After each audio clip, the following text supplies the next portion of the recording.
The internet is the perfect preying ground for scammers and other human scum. I'm sure if you've had an email inbox for a while, you'll occasionally get emails from these people, offering money from some long-lost relative you apparently have somewhere in West Africa, or that some wealthy businessman, for some reason, needs your help, a random person on the internet, in transferring millions of dollars.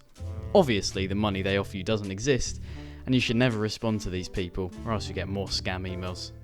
But one day, I asked myself, what if you do respond to them?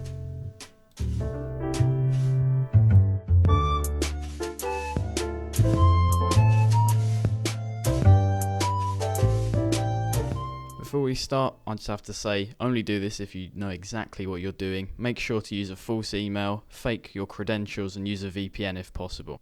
So I got an email from a man, apparently named Dr. Fred David. You can pause the video if you'd like to read this. This is the hook email they generally use to get you in, make you respond.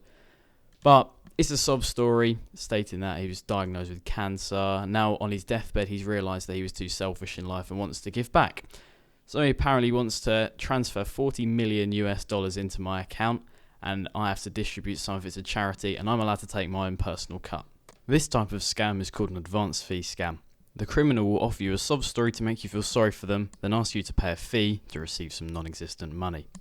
So I responded to Dr. David with, "Dear Dr. David, I was so sorry to hear about your diagnosis of cancer. Your will to distribute your remaining money to charity is simply awe-inspiring. It would be an honour to help you, but first I must ask, why me?" To this guy's credit, he responded almost instantly with this horrible wall of text that's in 3 different fonts, but that's not even the worst composed email in this video. It's again a continuation of the sob story, saying that his wife left him, he was too selfish in life, and then he asked for some personal details. I originally considered faking an ID for my Jorgen Blorgensen character, but I saw an opportunity which could not be overlooked. I decided to upload this image to Imgur, which would be a plausible reason for not being able to send my ID. I then used a website called Grabify, which shortens links and gets the IP addresses of any device which accesses the link. This was a perfect opportunity to get some more information on who I was dealing with. So I responded with this email, trying to cheer him up and stating that my problems were trivial compared to his. I added 5 details, as you can notice quite a considerable number less than the number that he asked me, but I'll come back to that in a minute.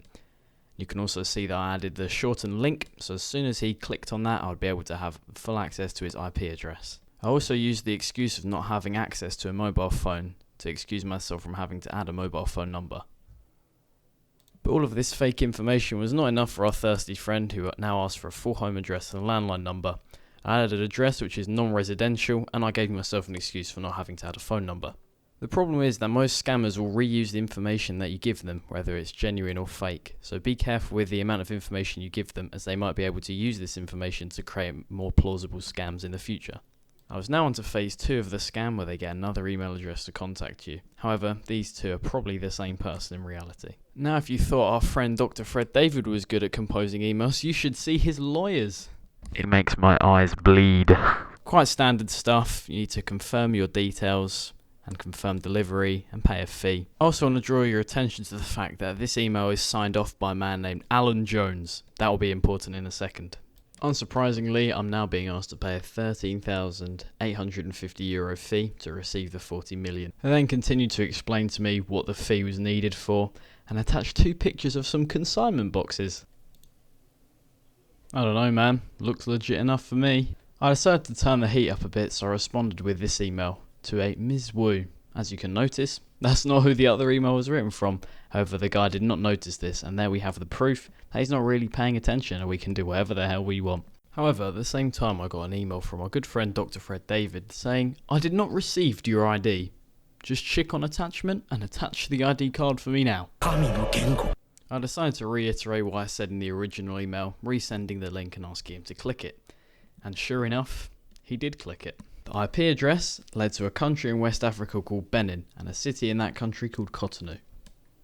To Grabify's credit, I got a plethora of information about his computer, such as the operating system he was running, his screen resolution, and his battery percentage. I then ramped up my criticism of his secondary email, saying that they were incompetent and I couldn't be in contact with them. This understandably got our good friend Dr. David quite angry, because in reality it was just him pretending to be someone else. I also asked where he was in an attempt to get him to expose himself. And sure enough, he said he was in India, which is not what his IP address says. I mean, he could be using a VPN, but doesn't seem likely. I don't think there's many VPN providers that have their servers stored in West Africa after all. Then to annoy him even further, I responded with this email. To Dr. David, oh nice, you're in India. My grandfather lived in India for a while, working with the British East India Corporation. He was a sailor who assisted the British soldiers deploy there in the Raj period. Unfortunately, he was murdered in Hyderabad by a Tamil gang. You're not in Hyderabad either, are you? If so, you should head down to the coast. There's a memorial to him there. Just look for a Shell Bilgenson. Now, I was hoping for a bit more bite on this, considering Hyderabad is actually landlocked, but unfortunately I didn't get it. And he came back with quite a no-nonsense response telling me to stop wasting his time.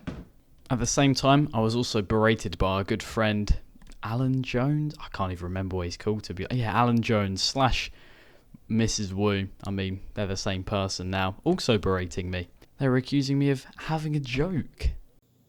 Me? Having a joke?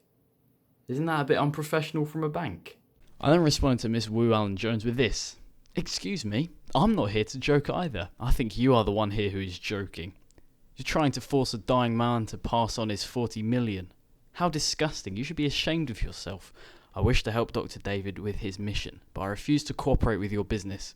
Perhaps there is another person at your firm who will be more helpful and compassionate.